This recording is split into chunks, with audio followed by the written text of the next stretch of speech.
When Attorney General Pam Bondi announced the release of the Epstein Files Phase 1, expectations ran high. Would the long-awaited documents expose new details about Jeffrey Epstein's powerful network? Would they finally provide answers about who knew what and when? But instead of a bombshell, the release landed with a thud. The binders, distributed exclusively to conservative media figures at the White House, were heavily redacted and contained little information that wasn't already public. Frustration over the anticlimactic nature of the documents has dominated headlines, with commentators and lawmakers alike expressing disappointment at the lack of meaningful new revelations. And so we are left to ask, what exactly was the purpose of drumming up excitement just to disappoint? Is this simply another incompetent Trump misfire? Hardly. The point was never the contents of the Epstein files, now scrubbed and sanitized by administrations of both sides.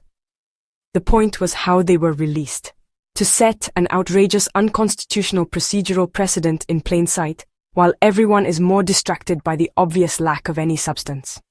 Let's dig in. The Department of Justice, bound by principles of fairness and transparency, selectively handed over these documents to politically aligned media figures rather than making them available to the public.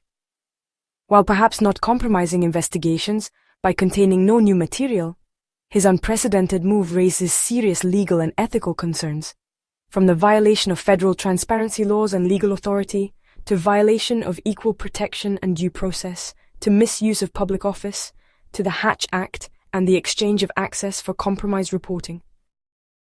What it comes down to is this. Have we just witnessed this administration set a clear precedent for the selective disclosure and politicization of public records? These questions are far more consequential than whether the release lived up to its hype. The focus should not be on whether the Epstein files were juicy enough, but on whether the Justice Department just rewrote the rules on transparency, fairness, and the integrity of public information.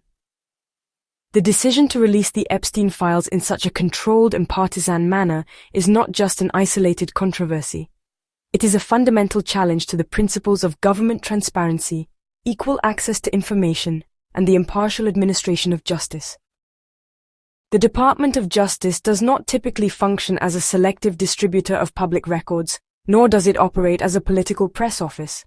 Its credibility rests on the notion that information is released based on legal standards, not political convenience. By departing from this norm, the DOJ has raised serious concerns about whether it is still acting as a neutral arbiter or if it has begun curating narratives for partisan ends. This selective disclosure also undermines public trust in the integrity of government institutions.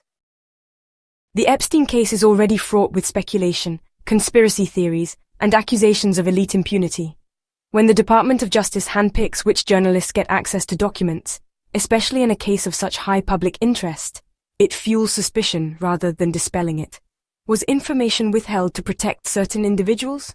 Were politically friendly media figures given a chance to shape public perception before the full story could be known? By failing to release these documents through normal channels, the Department of Justice has ensured that these questions will linger, feeding precisely the kind of uncertainty and distrust that transparency laws are designed to prevent. Beyond public perception, this move also sets a dangerous precedent. If the government can selectively disclose investigative records to favored media outlets, what prevents future administrations from doing the same for other politically charged cases?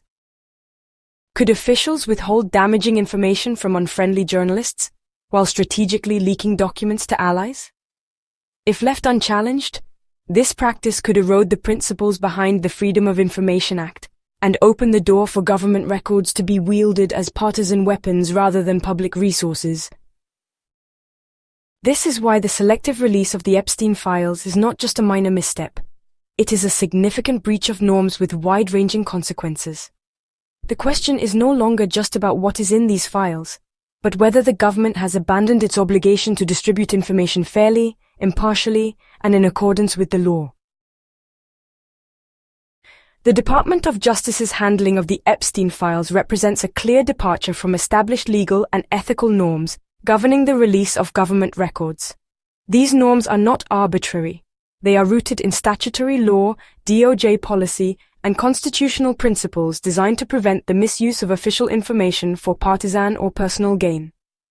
By selectively providing Epstein-related documents to politically aligned media figures, rather than releasing them through standard DOJ channels, Attorney General Pam Bondi has not only violated long-standing practice, but also raised serious legal concerns regarding fairness, transparency, and due process.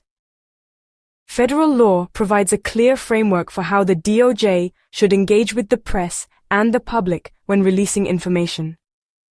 Under DOJ Media Relations Guidelines, 28 CFR Section 50.2, officials are required to maintain fairness and impartiality in public disclosures.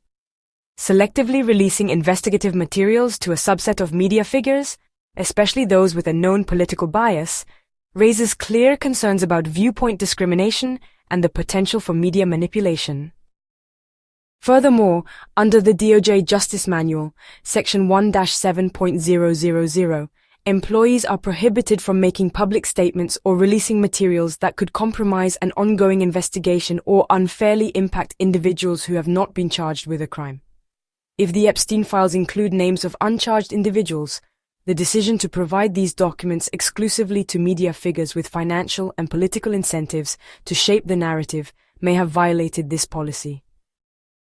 Beyond DOJ regulations, the Freedom of Information Act, 5 U.S.C. Section 552, provides the statutory foundation for equal access to public records. While FOIA contains exemptions for law enforcement sensitivity, privacy, and national security, it does not permit selective disclosure based on political favoritism. If the documents were suitable for release, they should have been made publicly available, not handed off to a select few. The decision to provide privileged access to certain journalists while withholding the same records from the broader press and public contradicts the core principles of FOIA and undermines the legitimacy of the release. More broadly, the DOJ's actions raise constitutional concerns under the 5th and 14th Amendments, which prohibit the government from favoring or disadvantaging individuals or groups in a manner that denies equal protection under the law. If media access was granted based on political alignment rather than neutral criteria, it could constitute an unconstitutional use of government power. Similarly, under Title V, Code of Federal Regulations, Section 2635.702, federal officials are explicitly barred from using their position to grant preferential treatment to any individual or group. Providing exclusive access to media figures with financial incentives to shape coverage in a way favorable to the administration could violate this rule, as well as raise concerns under federal anti-corruption statutes such as Title 18 of the United States Code. These precedents exist for a reason: to ensure that government records are not wielded as partisan tools. The Department of Justice's departure from these standards has immediate consequences for public trust, investigative integrity, and the rule of law. If allowed to stand, it would set a dangerous precedent where public records could be strategically weaponized by those in power, rather than serving their intended purpose, ensuring transparency, accountability, and equal access to the truth. The selective release of the Epstein Files is not just a misstep. It is an abuse of discretion that undermines the foundational principles of transparency, fairness, and equal access to public information. By sidestepping established Department of Justice protocols and selectively providing documents to politically aligned media figures, the Attorney General has signaled a dangerous shift, one in which public records are no longer public, but rather controlled assets to be distributed for partisan advantage. This is not how a democracy should function. The Department of Justice is not a political communication shop, nor should it operate as a gatekeeper determining which journalists are worthy of access to public records. When a government agency withholds information from independent and critical voices while selectively empowering favored media figures, it is no longer serving justice. It is curating narratives, shaping perceptions, and controlling the flow of information in a way that is antithetical to its mission.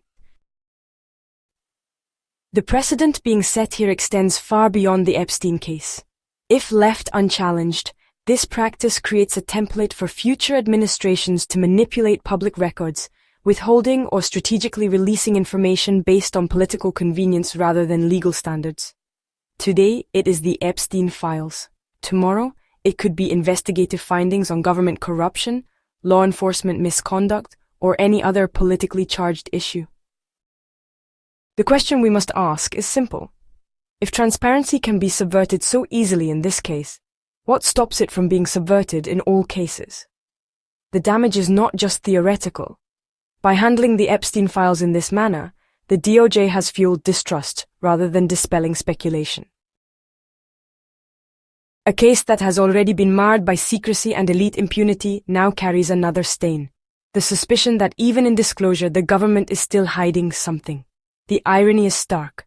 A release intended to demonstrate transparency has, through its execution, achieved the opposite effect. This is why outrage over the lack of new revelations in the Epstein files is misplaced. The real scandal is not in what was or wasn't in the documents, it is in how they were distributed.